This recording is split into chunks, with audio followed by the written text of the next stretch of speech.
Instagram is undoubtedly one of today's most popular social media platforms in the world, with a wide range of users in every country. So it might be very interesting to take a look at the app's humble beginnings.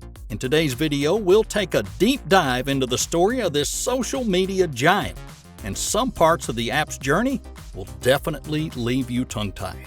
Instagram was founded way back in 2010 and was the brainchild of computer programmer Kevin Systrom, who created the app. He previously worked at Google as a development associate and had been an intern at Odeo, a company that would later go on to become Twitter. Systrom had been working on the prototype for an app called Bourbon, or B-U-R-B-N, a location-based picture-sharing app that he initially designed using basic HTML5 programming. Within just a few weeks of creating the app, Systrom was able to raise over $500,000 in seed funding to fully assemble a team to fully develop the application. He enlisted the help of Mike Krieger, a software engineer and entrepreneur who he knew while they both attended Stanford University. With the help of a small team of developers, the duo started working on the development of the app. Upon further consideration and reassessment, they decided to focus solely on the picture-sharing features of the app, specifically photos taken on mobile devices. At the time, there were a few photo-sharing apps to take inspiration from. Still, Systrom found the Hipstamatic app as a good model because it was quite popular at the time and had exciting features like filters, which weren't very popular back then. But the Hipstamatic app didn't have any features for sharing on other social media platforms, and Systrom and his team wanted to capitalize on that.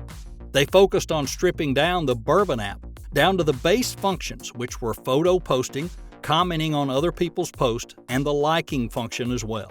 It was at this point in the development process that came up the name Instagram by combining the word instant and telegram. They worked on improving the photo sharing experience the app would offer, as well as making it as minimalist as possible to enable users to enjoy the app with only a few actions. The original Instagram app was designed to enable users to post pictures with varied amounts of filters and emojis, and also videos with a max time of 15 seconds. After 8 weeks of development and tweaking the app to near perfection, Systrom and his team gave the app to friends for beta tests to evaluate its performance with potential users. With that feedback from beta tests, they resolved some major issues, and within a few days, the app was ready to be launched. The Instagram app was officially launched on the 6th of October 2010, and within 24 hours of its release, the app racked up more than 25,000 online users. The app was launched exclusively for iOS devices, which just happened to coincide with the launch of Apple's iPhone 4. The iPhone 4 was released just a few months earlier in June of 2010, and one of the main upgrades was an improved camera with better ratios and improved picture quality. A week after the launch, Instagram had been downloaded more than 100,000 times from the Apple Store. Within just 3 months of its release, Instagram had more than 1 million users and 2 million in less than 6 weeks after that. The rate at which Instagram grew was practically unheard of, even with older and more successful apps. It took Facebook more than 10 months to get 1 million users, and Twitter up to 24 months to achieve a milestone Instagram reached in just 3 months. Instagram had grown exponentially and bigger, and more established platforms were circling to acquire it.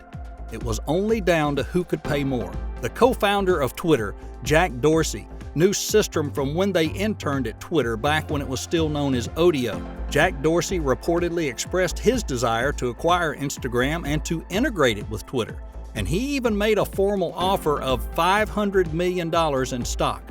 However, it turned out that Systrom believed his company was worth more, so he declined Jack's offer, reaching more than 27 million users by March of 2012.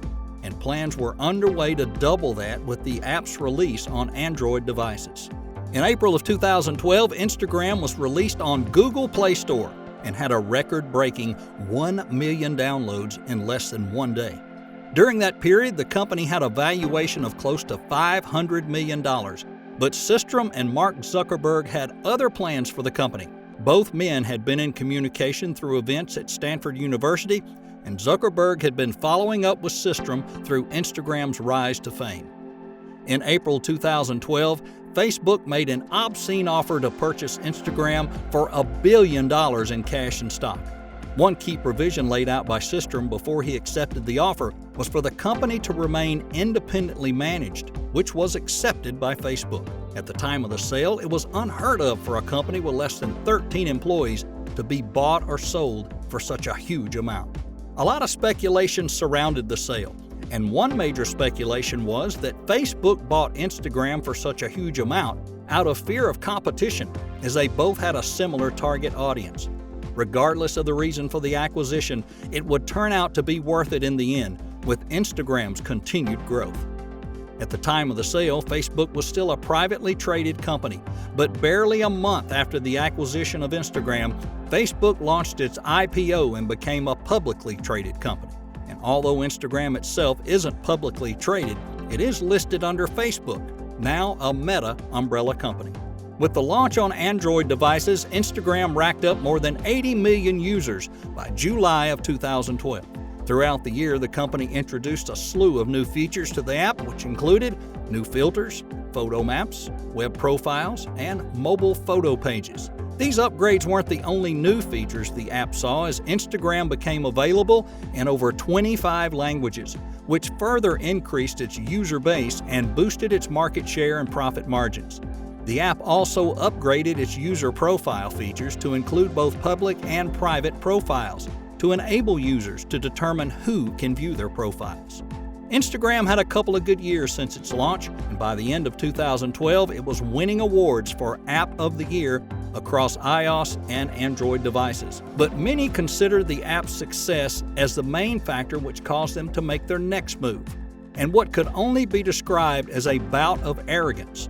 Instagram updated its terms of service, granting the company the right to sell users' photos to third parties. But this wasn't the main issue of the update. What caused uproar was the fact that Instagram could do this without prior notice to the owner of the photo and without any form of compensation whatsoever.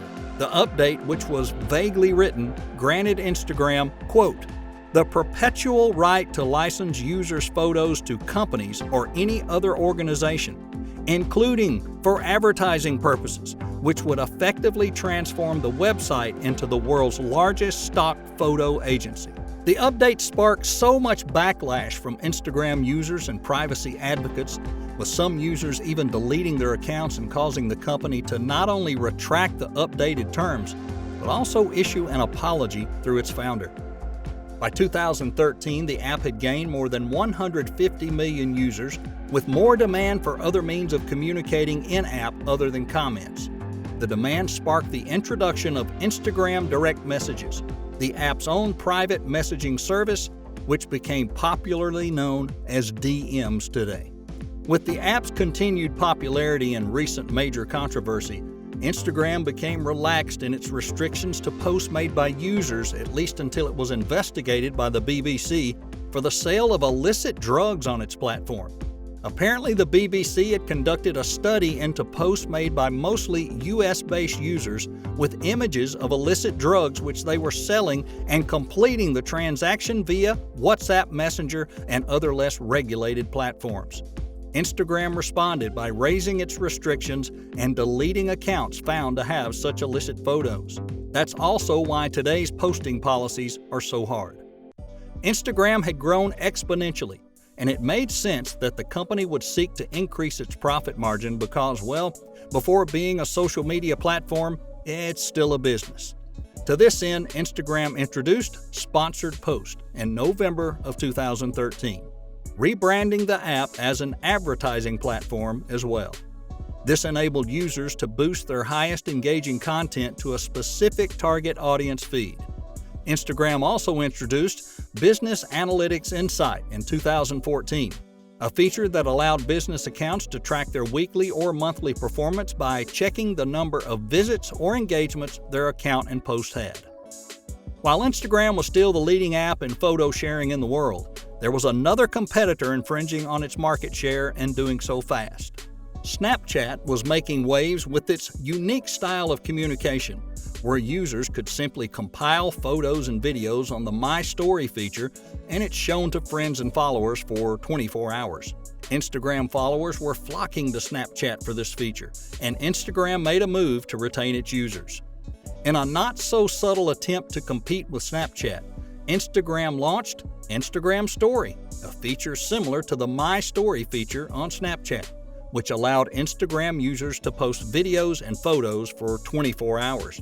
The feature proved to be widely successful as it racked up over 250 million daily users in 2018, while Snapchat boasts just 166 million users. Within just a few years of being on the market, TikTok has also grown at an exponential rate, even faster than Instagram during its early years, and this is thanks to its simple, user-friendly features like the Duet feature and the short videos. To compete with TikTok's short videos and Duet features, Instagram rolled out its very own Instagram Reels and Instagram Remix. Instagram Reels aims to compete with TikTok's short videos, and Instagram Remix competes with the Duet function on TikTok, which allows users to record themselves along other users' reels or videos. Instagram has had so many ups and downs over the years with the introduction of user-friendly features and features that were not so loved by users. But one thing has remained constant. It's still the #1 photo sharing app in the world. And with over 1 billion monthly active users, the gram is here to stay. And there's very little anyone can do about it. Thanks for watching, and don't forget, subscribe and activate notifications for more inspiring videos. Cheers!